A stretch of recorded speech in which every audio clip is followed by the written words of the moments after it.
আমরা অটল টানেলের একদম শেষ প্রান্তে মানালির দিকে আর হাফ কিলোমিটার একদম শেষ হয়েছে অটল টানেল। আমাদের 9 কিলোমিটার দীর্ঘ এই টানেল, 8.5 কিলোমিটার অতিক্রান্ত। এই টানেল থেকে আমরা বেরোবো এবার।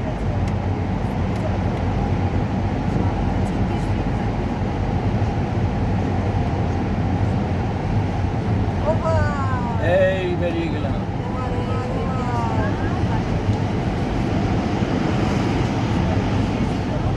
অটল টানেল শেষ। Thanks and visit again.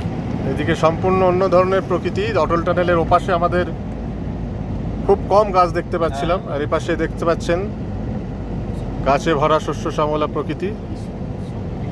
তার মাঝে আমরা অটল টানেল ক্রস করে চলে এলাম মানালির দিকে, এগিয়ে যাবো সোলান হয়ে মানালি।